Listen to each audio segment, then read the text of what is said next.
Okay, so now I'm recording. I'm sorry about that.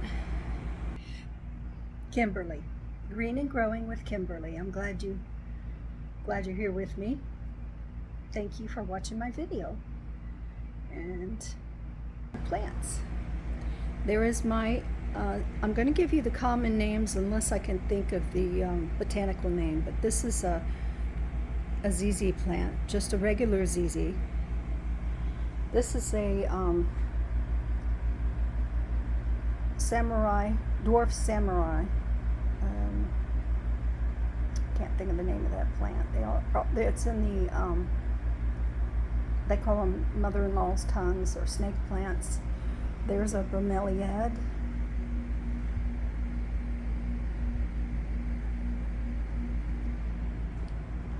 Got 3 maidenhair ferns here hanging. This is a Galaxy False Aurelia, elegantissima. And I've tried to grow this 3 times. I have found that it likes to stay a little more moist than I was letting it. And it also likes to have the leaves misted or more humidity. So I've been misting the leaves. Okay, over here I've got a Rhaphidophora tetrasperma on a moss pole right there. And then I've got 2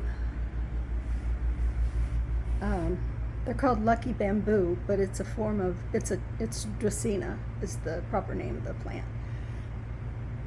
Okay, let's go out on the porch for a minute. There is my oxalis. It's not looking that great. This is the best time of the year for these is usually in the fall. Sometimes they will go dormant for a while. There's a purple oxalis. I forget what the name of that one is, but there you can see it's a little different. I've got a couple of phalaenopsis out here. Their blooms are about to fade completely and drop off. I've got a little spinach plant down there. This is a euphorbia, a type of euphorbia. I think it's beautiful. I put 3 in there when it started. It was very small, like, you know, maybe to about there. 3. And it's just really thriving here. This is Florida. I live in Florida. Largo, which is in Pinellas County, near St. Petersburg, Clearwater Beach, etc. This is a Pilea peperomoides. I had it inside and it wasn't doing that well. I brought it outside and it is loving it. There's another phalaenopsis, and there is an Oncidium twinkle, and that has bloomed every year. The phalaenopsis bloom every year too, as does this Dendrobium nobile. They really like this Florida weather. In the back there, behind the nobile, is another type of euphorbia. Looks like a type of cactus, but it's a euphorbia. And here is another euphorbia.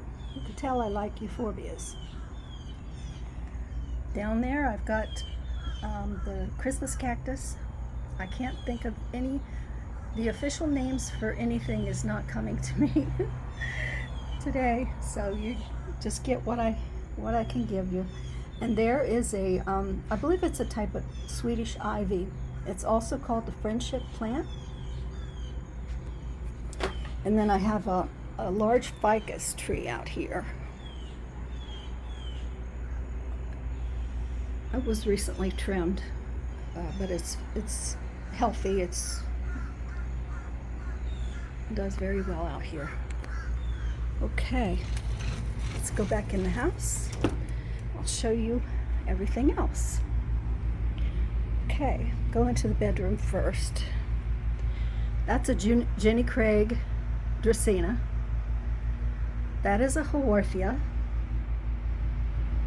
type of Haworthia. I think it's called zebra. Okay, and then here I have a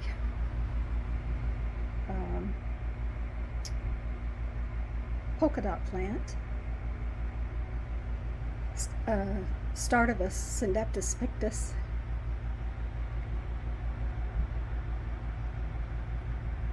And that, the name is escaping me again.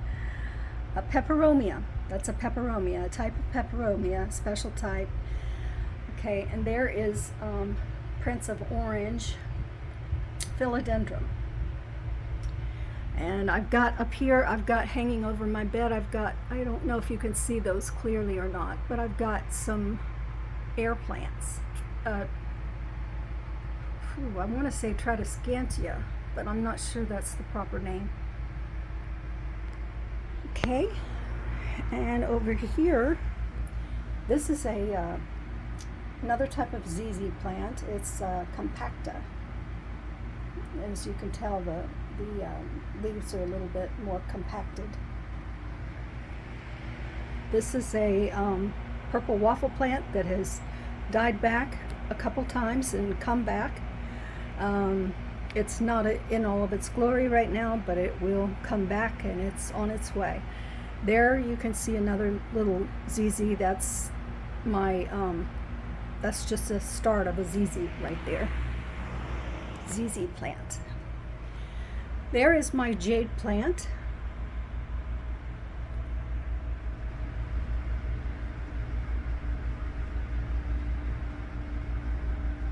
Beside that is another little Haworthia. Maybe you can see it, maybe not. I'm having trouble seeing it myself. Okay, there is another type of peperomia, marble peperomia. Got another little air plant there. And now I'll take you into my dining area where I've got a few more plants. Let's see, there is a, for some reason, the Sansevieria, that's what they're called, Sansevieria, also known as mother-in-law's tongue or snake plant, but the botanical name is Sansevieria, and that's what this is. It's a Sansevieria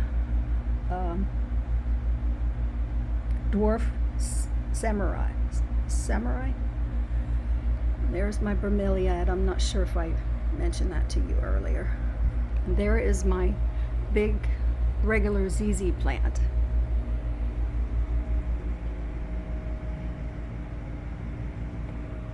Okay, and then over here I've got some more plants. Now this is what a purple waffle plant is supposed to look like.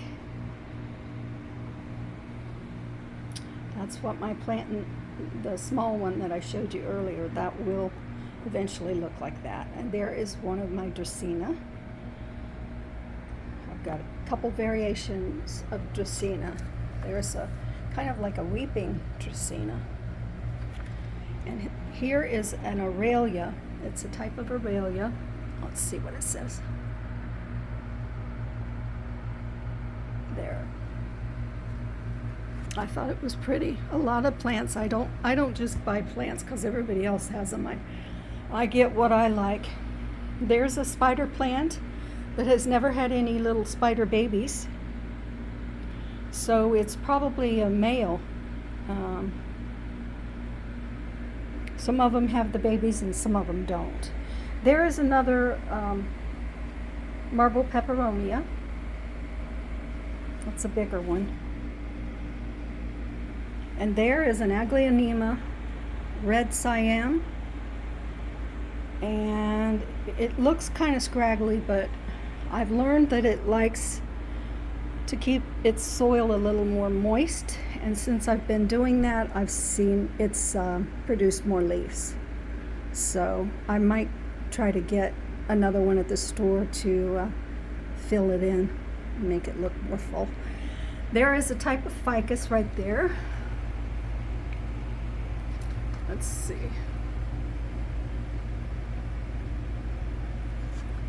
I think it's pretty. It climbs, likes to climb. Here is a little Herman ivy.